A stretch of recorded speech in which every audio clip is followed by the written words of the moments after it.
السلام علیکم ورحمۃ اللہ وبرکاتہ۔ محترم سامعین و محترم ناظرین، آج کا مضمون ایک ایسی شخصیت کے بارے میں ہے جن کا تعلق سندھ سے تھا اور جنہوں نے آزادی کی جدوجہد میں بڑھ چڑھ کر حصہ لیا اور ہر طرح کی قربانیاں دی۔ اس شخصیت کا نام ہے عبداللہ ہارون۔ ان کا نام تو میں نے بڑا سنا تھا، بچپن سے سنا تھا، عبداللہ ہارون۔ اور جو لوگ کراچی کے پرانے باسی ہیں وہ جانتے ہیں کہ ایک بڑی اہم سڑک کراچی میں ہے جو صدر سے شروع ہوتی ہے، ٹاور پہ جا کے ختم ہوتی ہے۔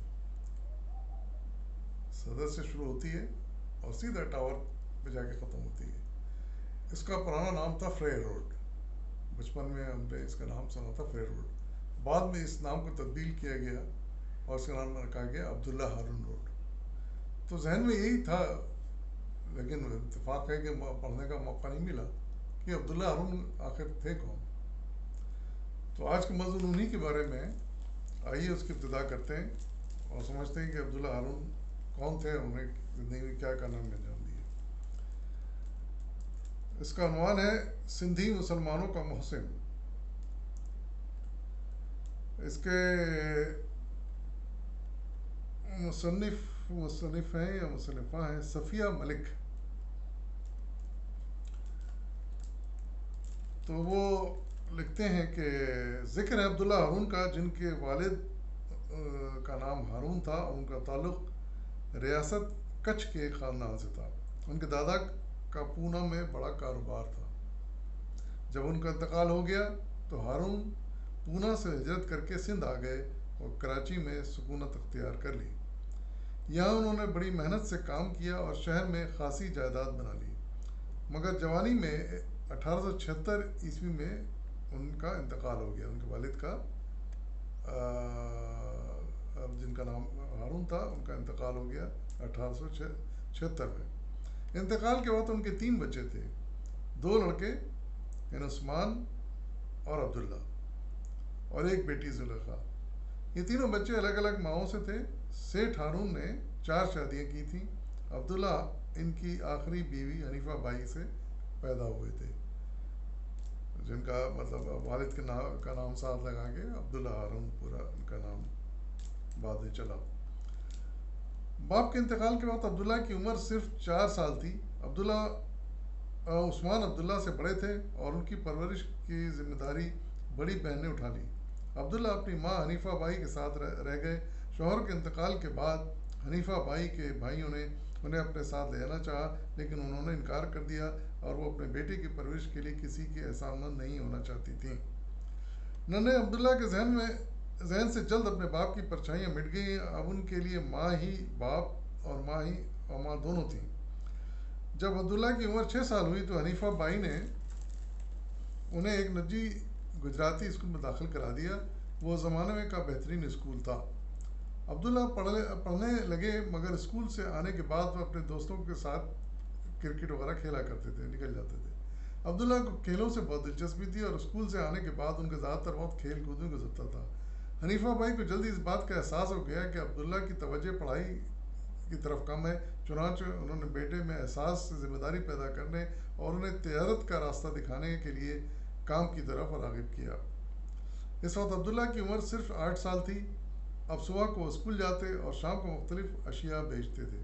14 سال کی عمر میں عبداللہ نے پڑھائی ترک کر دی اور ایک رشتہ دار کے کارخانے میں ملازم ہو گئے۔ 1 سال تک انہوں نے وہاں کام کیا۔ حنیفہ بائی غیر معمولی کردار کی خاتون تھیں۔ دیانت، امانت اور غریبوں سے محبت ان کی ایسی خوبیاں تھیں جن کی وجہ سے سارے لوگ ان کا احترام کرتے۔ ان کی ذہانت اور معاملہ فہمی اور رحمدلی کی وجہ سے بیشتر خواتین اپنے دکھ، درد اور پریشانیاں ان سے بیان کرتیں، مشورے لیتیں۔ وہ بیمار عورتوں اور بچوں میں مفت ادویات بھی تقسیم کرتی تھیں۔ بہت سی دیسی ادویات خود بھی بنا لیتی تھیں۔ حنیفہ بائی کو اپنے بیٹے عبداللہ سے بہت محبت تھی، لیکن انہوں نے اسے محنت اور جفاکشی کی عادت ڈالی اور لاڈ پیار سے بگڑنے نہیں دیا۔ وہ سختی کے ساتھ عبداللہ سے باس پرس کیا کرتی تھیں۔ وہ اپنے بیٹے کو ایک مضبوط، مکمل اور باہمت انسان دیکھنا چاہتی تھیں جو حالات کی سختیوں میں ڈٹ کر مقابلہ کرنا جانتا ہو۔ اسی لیے صرف 14 سال کی عمر میں انہوں نے عبداللہ کو ایک کارخانے میں ملازم رکھوایا تاکہ وہ جان سکیں کہ محنت کیا ہوتی ہے۔ وہ ہر قدم پر اور ہر مشکل وقت میں اپنے بیٹے کی مدد کرتی۔ یہ ان کی رہنمائی اور معاملہ فہمی کا نتیجہ تھا کہ عبداللہ ترقی کی راہیں طے کرتے رہے۔ ایک دن عبداللہ ہارون دکان پر بیٹھے کاروبار کو وسعت دینے کی ترکیب سوچ رہے تھے کہ ایک فلاحی تنظیم کے کچھ لوگ ان کے پاس آئے، چیریٹی آرگنائزیشن کے کچھ لوگ آئے۔ انہوں نے کہا کہ انہیں مسلمانوں کی فلاح بہبود کے کاموں کے لیے چندے کی ضرورت ہے۔ عبداللہ ہارون نے بغیر کسی تردد کے تجوری سے 500 روپے نکال کر دے دیے۔ اس زمانے میں 500 روپے بہت بڑی رقم تھی۔ وہ لوگ اتنی بڑی رقم پا کر بہت حیران بھی ہوئے اور خوش بھی اور شکریہ ادا کر کے چلے گئے۔ عبداللہ ہارون نے بعد ازاں تجوری دیکھی تو معلوم ہوا کہ تمام نقد اثاثہ چندے میں دے چکے ہیں، یعنی جو کچھ اصل تھا کیش وہ دے دیا ہے، اب صرف 25 روپے بچے تھے۔ وہ سوچ میں پڑ گئے کہ والدہ کو کیا جواب دیں گے۔ یقیناً وہ ان سے باس پرس کریں گی۔ رات کو گھر پہنچ کر حسب معمول پورے دن کا حساب والدہ کو دینے بیٹھے تو سوچنے لگے کہ اب ڈانٹ پڑے گی، مگر جب انہوں نے اپنی والدہ کو پوری بات بتائی کہ یعنی انہوں نے چیریٹی میں دیے ہیں پیسے، تو انہوں نے عبداللہ سے کچھ نہیں کہا، بہت سکون اور اطمینان سے ساری بات سنی اور پھر بولی، دیکھو بیٹا، ان کے الفاظ ہیں، دیکھو بیٹے، ہم مسلمان ہیں، اللہ کی راہ میں دینا اور دوسروں کی مدد کرنا ہمارا فرض ہے۔ ہمارے پاس جو کچھ بھی ہے وہ سب اللہ کی امانت ہے۔ ہمیں اپنے اللہ پر بھروسہ ہے۔ اگر اللہ کو تمہارا عمل پسند آ گیا تو وہ ان 25 روپوں کو 25,000 روپوں میں بدل دے گا۔ سبحان اللہ، کیا نصیحت تھی، کیا انداز تھا، کیا بات کہی انہوں نے۔ شاید وہ دعا کی قبولیت کا وقت تھا۔ عبداللہ ہارون نے ماں کی بات سن کر اطمینان کا سانس لیا اور پھر اپنے کاموں میں مصروف ہو گئے۔ دوسرے دن انہوں نے ایک بڑی پارٹی سے سودا کیا اور چند ہی دنوں بعد انہیں اس سودے میں 25,000 کا منافع ہوا۔ یعنی وہ 25,000 جو انہوں نے چندے میں دے دی تھے چیریٹی میں، وہ 25,000 انہیں 500 روپے انہوں نے دیے تھے اور 25,000 وہ کی صورت میں واپس ہو گئے، انہیں مل گئے۔ انہیں بے اختیار اپنی والدہ کے الفاظ یاد آئے کہ اگر اللہ کو تمہارا عمل پسند آیا تو ان 25 روپوں کو، یعنی 25 روپے جو بچ گئے تھے، جو انہوں نے والدہ کو بچے ہوئے پیسے تھے، انہوں نے تو چیریٹی میں 500 روپے دے دیے تھے اٹھا کے، 25 روپے جو بچ گئے تھے تو وہ اس کو 25,000، اس کے بارے میں والدہ نے کہا تھا یہی 25 جو بچے ہیں تو پاس اللہ اس کو 25,000 بدل دے گا، اور یہی ہوا۔ ہو سکتا ہے کچھ لوگ محض اتفاق سمجھیں، مگر اس سے عبداللہ ہارون کی اللہ سے محبت، اللہ پر ایمان اور مستحکم ہو گیا۔ انہیں یقین کامل ہو گیا کہ اللہ کی راہ میں جو کچھ دیا جائے اللہ اپنے بندے کو وہ کئی گنا کر کے لوٹا دیتا ہے۔ حقیقت ہے کہ دنیا میں بھی لوٹا دیتا ہے، اور اگر دنیا میں نہ بھی ملے تو آخرت میں تو اللہ تعالیٰ کے یہاں اس کا کثیر بدلہ ہے، عظیم بدلہ ہے، تیار ہے۔ 1914 میں عبداللہ ہارون نے ایک ہندوستانی ڈاکٹر حاجی خان کی صاحبزادی نصرت سے شادی کر لی۔ اس وقت ان کی عمر 40 سال تھی۔ نصرت ایک تعلیم یافتہ، ذہین اور سلجھی ہوئی خاتون تھیں۔ انہوں نے عبداللہ کی زندگی بدل دی۔ انہیں وہ سب خوشیاں مل گئیں جن سے وہ ابھی تک محروم چلے آ رہے تھے۔ نصرت سے شادی کر کے عبداللہ ہارون خود کو ایک خوش نصیب آدمی سمجھنے لگے، اور یہ سچ بھی تھا۔ اس شادی کے بعد ان کی زندگی کا انداز بدل گیا۔ انہیں بہت سی الجھنوں اور پریشانیوں سے نجات مل گئی۔ نصرت خاتون سے ان کے یہاں 5 لڑکیاں اور 4 لڑکے پیدا ہوئے۔ انہیں اپنے بچوں سے بہت محبت تھی۔ وہ ان کی مذہبی تعلیم اور اچھی تربیت کا بہت خیال رکھتے تھے۔ انہیں ہمیشہ سادگی کے ساتھ زندگی گزارنے پر زور دیتے تھے اور سمجھاتے کہ دنیا میں کوئی چیز باقی رہنے والی نہیں ہے، جو آج ہے وہ کل نہیں ہوگا۔ دولت پر غرور نہیں کرنا چاہیے۔ وہ اپنے بچوں سے کہا کرتے تھے، دیکھو، اپنے سے کمتر کو دیکھ کر کبھی احساس برتری میں مبتلا نہ ہونا، ہمیشہ سب کے ساتھ خلوص اور اخلاق سے پیش آنا۔ اخلاق سب سے بڑی طاقت ہے۔ انہوں نے اپنی اولاد کو وطن سے محبت کرنے کا درس دیا اور ان کے دلوں میں قوم کی خدمت کرنے کا جذبہ پیدا کیا۔ اندازہ لگائی کہ پہلے لوگ اپنے اولادوں کو کیا تربیت دیا کرتے تھے، کتنی شاندار تربیت دیا کرتے تھے، اور اسی لیے کیسے کیسے بڑے لوگ تاریخ میں گزرے۔ 1913 میں عبداللہ ہارون نے کراچی میونسپل کمیٹی کا انتخاب لڑا اور کامیاب ہوئے۔ 17 سال تک میونسپل کمیٹی کے رکن کی حیثیت سے شہر کے لوگوں کی خدمت کرتے رہے۔ حجاج کرام کے لیے ان کی پرخلوص خدمات کا اعتراف کے طور پر 1934 میں انہیں پورٹ حج کمیٹی کا چیئرمین منتخب کیا گیا۔ وہ 3 سال تک اس عہدے پر کام کرتے رہے۔ تحریک خلافت کے سلسلے میں جب انگریز حکومت نے مولانا محمد علی اور مولانا شوکت علی کو گرفتار کیا اور کراچی میں ان پر مقدمہ چلا تو ان کی والدہ بی اما عبداللہ ہارون کے آ کر رہنے لگی. پھر ان دونوں کو قید کی سزا ہو گئی. بی اما جب اپنے بیٹوں سے ملنے جیل جاتی تو عبداللہ ہارون بھی اپنے بچوں کو ساتھ لے جاتے اور مولانا محمد علی اور شوکت علی سے انہیں ملواتے. یہ تربیت کا ایک انداز تھا. وہ چاہتے تو ان کے بچے تھے کہ ان کے بچے دیکھ لیں گے قوم کے عظیم رہنما اپنی قوم کے لیے کیسی کیسی تکلیفیں برداشت کر رہے ہیں. بچے انہیں دیکھتے کہ کبھی وہ چرخہ کاٹ رہے ہیں, کبھی چکی چلا رہے ہیں, کبھی پتہ توڑ رہے ہیں. بچوں کو دیکھ کر افسوس ہوتا ہے کہ اتنے عظیم لوگ کس حال میں ہیں. وہ جب اپنے والد عبداللہ ہارون سے اس کا ذکر کرتے تو وہ جواب دیتے عظیم وہی ہیں جو اپنی قوم کے لیے اپنی جان کی بھی پرواہ نہیں کرتے, جو اس کے سکھ چین اور آرام کی خاطر اپنا سب کچھ قربان کر دیتے ہیں, اپنا عیش و آرام, اپنی راحت اور اپنی خوشیاں. سندھ میں عورتوں کی تعلیم کی باقاعدہ بنیاد رکھنے والوں میں سرد عبداللہ ہارون پیش رہے. انہوں نے 1926 میں اپنی والدہ کے نام پر لڑکیوں کے لیے ایک اسکول قائم کیا. اس وقت بہت کم لڑکیاں تعلیم حاصل کرنے پر آمادہ ہوتی تھیں. اس کے علاوہ مردوں میں بھی خواتین کو تعلیم دلانے کا شعور بہت کم تھا. عبداللہ ہارون نے انہیں یہ نقطہ سمجھایا ہے کہ لڑکیوں کی تعلیم بہتر قوم کی نشوونما کے لیے بہت ضروری ہے. انہوں نے خود بھی بیٹیوں کو اسکولوں میں تعلیم حاصل کرنے کے لیے داخل کرایا اور ایک بیٹی شوکت ہارون کو طب کی اعلیٰ تعلیم کے لیے طب کی اعلیٰ تعلیم میں ایک بیٹی اس کا نام تھا شوکت ہارون, اس کو طب کی اعلیٰ تعلیم کے لیے دہلی بھیجا.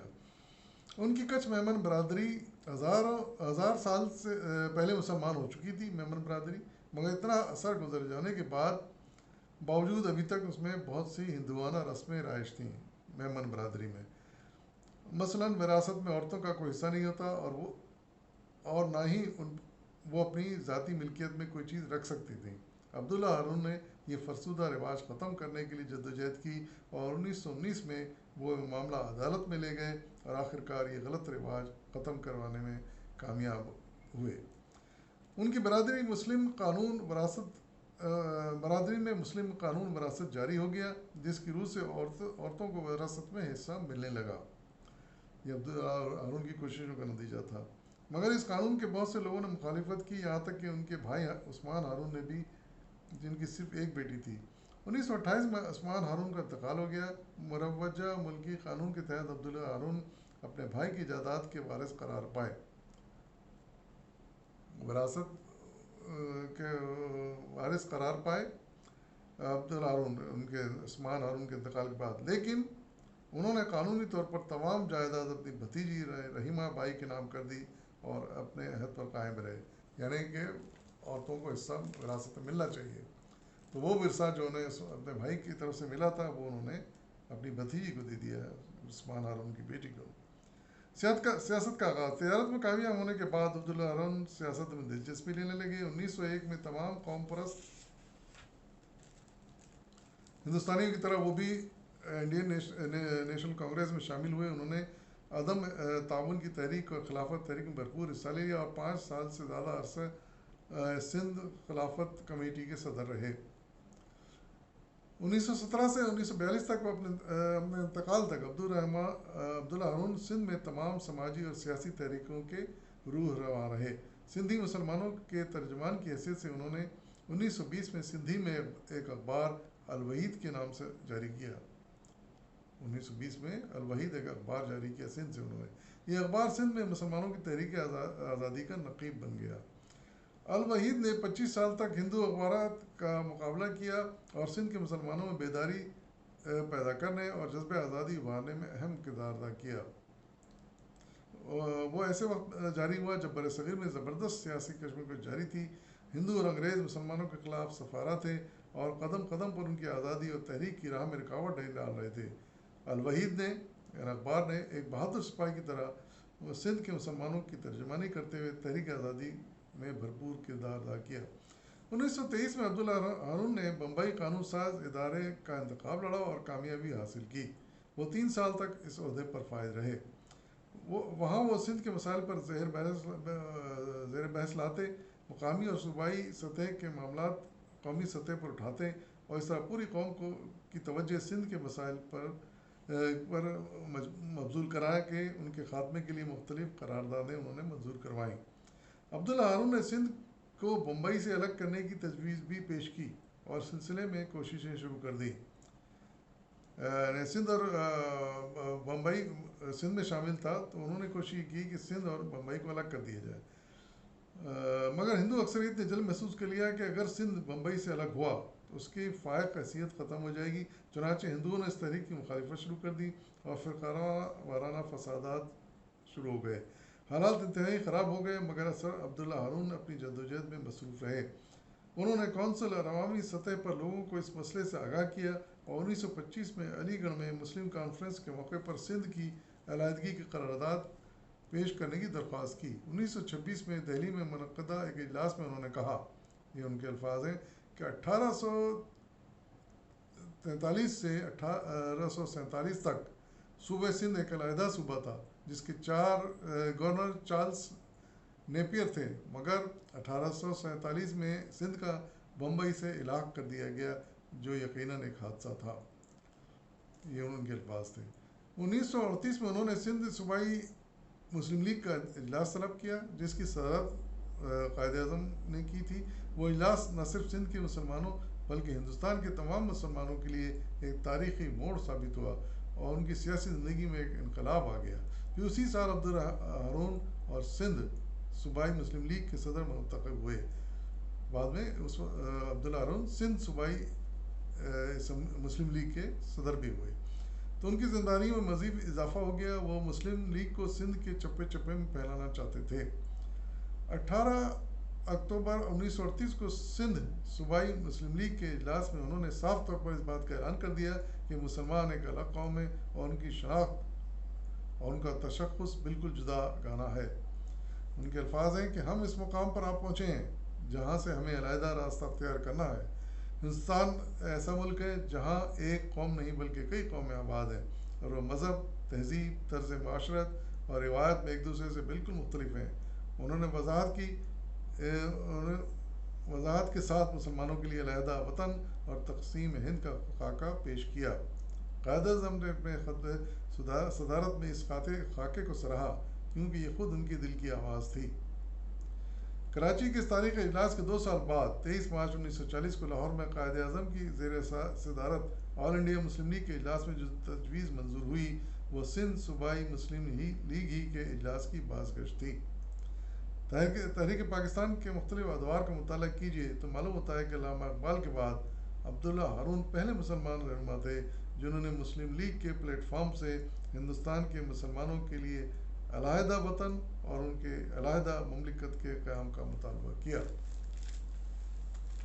تو یہ وہ کارنامے تھے جس کی وجہ سے وہ اتنے مسلمانوں میں مقبول ہو گئے تھے، اتنی شہرت پائی انہوں نے، اتنی خدمات ان کی مختلف طرح کی تھیں جو مسلم لیگ کے لیے، مسلمانوں کے لیے تھیں بر صغیر کے۔